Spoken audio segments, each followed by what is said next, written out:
Hey guys, and welcome back for another tutorial. Today I'm going to be showing you how to make this really cute soup bowl cozy.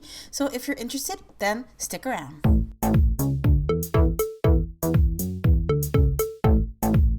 Okay, so the first thing you will need is 2 squares of cotton fabric and 2 squares of insulation fabric. I will be using fleece today, but you can use fusible interfacing also, works just as fine, but I didn't have any, so I decided to use the fleece today.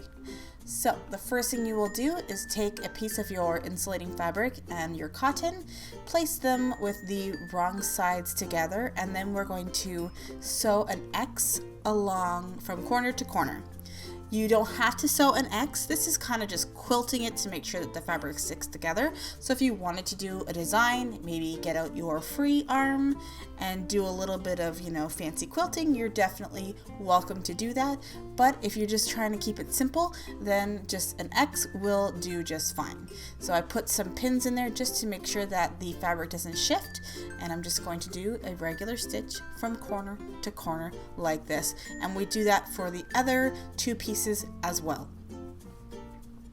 So for more information and measurements for this pattern, that will all be located over at my blog, which is charmedbyashley.com, and there will be a link in the information icon as well as in the description box below. And also don't forget to follow me on Instagram, Twitter, and Facebook if you do decide to make this. I would love to see it.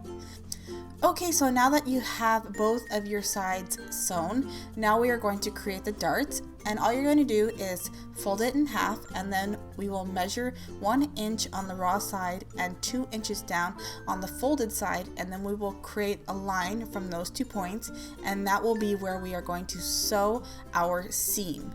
And this is 1 dart, and we will be creating 4 darts on each side. So I'm going to do the other side in the same measuring way. I'm also going to place a pin just to make sure that it stays.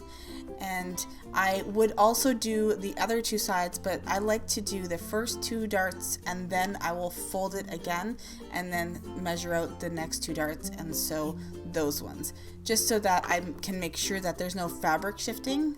So if you've never sewn darts before, you might see them in your shirts and pants, and darts are just to basically take in the fabric, so you're just kind of eliminating a little bit to make it a little smaller, and that is what will help the square turn into a bowl in a sense.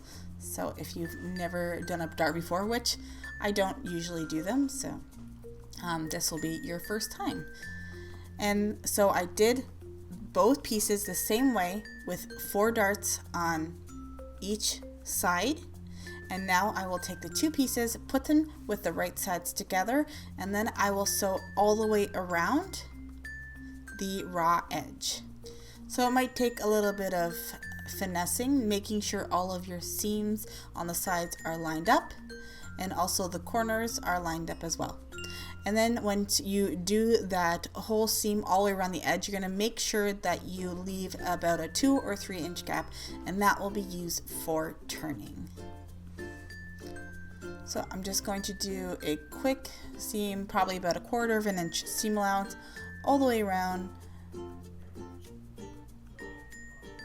And like I said, we will leave that gap there for turning. I really love this project as it is actually very easy to make, and a lot of people are interested in this. And it's one of those things that it's really not something you think about, but if someone presented it to you, you'd probably use it, because I love to eat soup sitting up on the couch.